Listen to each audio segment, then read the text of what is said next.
All right, today we are diving into a topic that's, well, it's absolutely crucial for every single educator out there, supporting our students' well-being. We're going to break down a really practical framework based on some fantastic research from Chulalongkorn University that gives you all some real actionable strategies you can start using in your classroom, like right away. And really, it all boils down to this one big question. We're not just talking about academic success here, right? This is about creating an environment where every single student can truly flourish, both emotionally and socially. So, how do we actually do that? How do we get there? Well, first things first, we have to be real about what's actually happening on the ground. Things like depression, anxiety, students pulling away from their friends, even substance use, rule breaking, and aggressive behavior. These aren't just abstract problems. They're showing up in our classrooms every single day. And that's why getting in there early and effectively is so, so important to stop these from becoming much bigger long-term struggle. Okay, so to really address these challenges, we can't just be, putting out fires all the time. We can't just be reactive. What we need is a proactive system. And it all starts with building this really strong, reliable foundation of support that just surrounds our students. And here's what that foundation actually looks like in practice. It's a concept called the ring of supports. And the biggest idea here, the really crucial part, is that schools are not in this alone. It's about a powerful partnership, right, between us as educators, the families at home, and the entire community, all working together to build this protective safety net for every single student. So this framework, it basically works across 4 key areas. First, you've got prevention. That's all about stopping problems before they even start. Then there's support for those students who are already struggling. After that, we focus on building resiliency from the inside out. And finally, it's about protection, creating that nurturing, compassionate environment. And you can see how they all lock together, right? Each piece just reinforces the others. Okay, so with that big picture in mind, let's zoom right into the classroom. What can we do day in and day out? Well, this brings us to this really powerful toolkit called heart-centered learning, and it's all built around something the research calls the 5 C's. In this pyramid right here, it's the perfect way to picture it. See how each level builds on the one right below it? It means you can't just jump to the skills at the top. You absolutely have to have a solid base. And it all starts right there at the bottom, with consciousness and compassion. So let's really zoom in on that foundation for a minute. These first 2 C's, consciousness and compassion, they are the absolute bedrock. I mean it. Without them, the rest of that pyramid, it just falls apart. These are the core skills that we as educators have to cultivate in ourselves first. So that first C, consciousness, what is it really?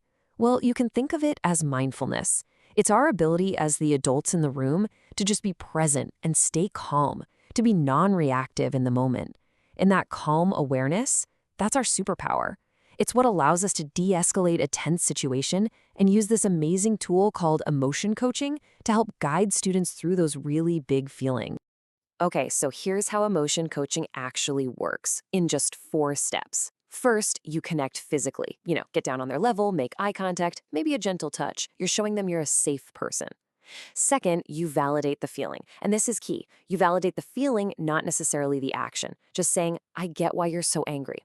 Third, you reflect with them on their behavior. Ask a gentle question like, was it safe to throw that?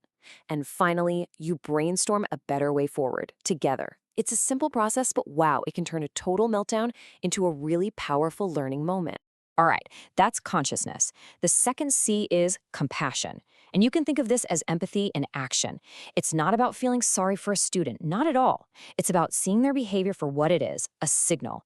It means we have to look past the action itself and try to understand the unmet need or the struggle that's hiding behind it. And then we can guide them toward a healthier way of coping. So you might be thinking, okay, that's great for little kids, but what about older students? What about riskier behaviors? Well, this is where compassion is absolutely essential. I mean, non-negotiable. When a teen is acting out, a compassionate response acknowledges their struggle without ever condoning the behavior. And it's that approach that builds the trust you need to actually open the door for a real conversation about making better choices down the line. Okay, so how does this foundation of consciousness and compassion help us build up that pyramid? Well, once those 2 things are really in place, you create the perfect conditions for the next 3 C's to start showing up in your students and in your school. And those are confidence, courage, and at the very top, community. Now, when we talk about confidence in this model, it's not about being loud or boastful, not at all. It's all about psychological safety. It's that deep down feeling that allows a student, and this is especially true for a kid who's experienced trauma, to feel safe enough to be vulnerable, to trust that they can ask for help and it's going to be okay. And this is what that safety looks like in action. When students truly feel it, they finally gain the confidence to share what's going on with them, whether that's with a counselor, a teacher they trust, or even just a friend. That confidence, it's a direct result of the compassionate environment we've all built together. Okay, next up is courage. And again, it's so important to think of this as more than just an individual trait. It's really a collective practice.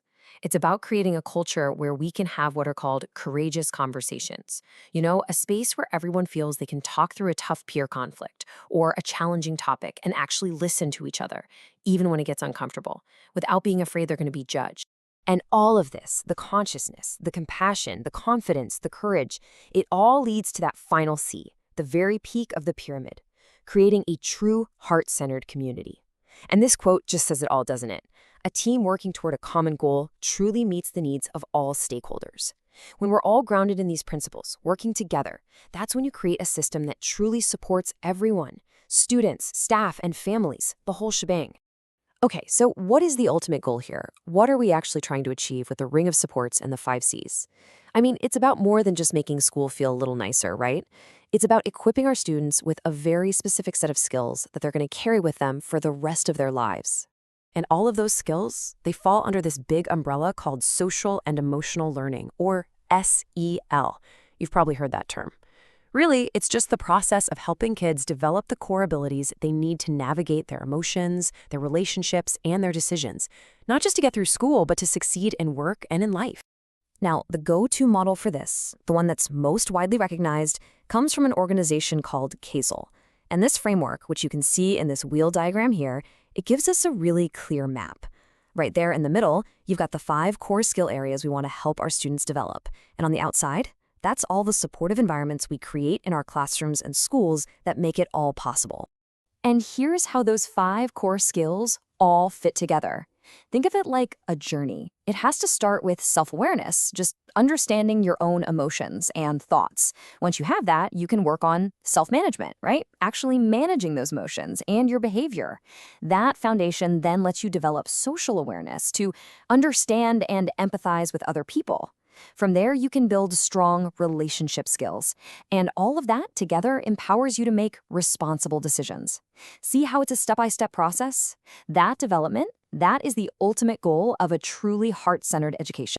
So, as we wrap all this up, I want to leave you with a little challenge, a question to think about. Looking back at everything we've just talked about, what is one small, concrete action you can take this week to help build a more heart-centered community in your own school? Just one thing. Because at the end of the day, that's where the real work begins. Thanks so much for joining me.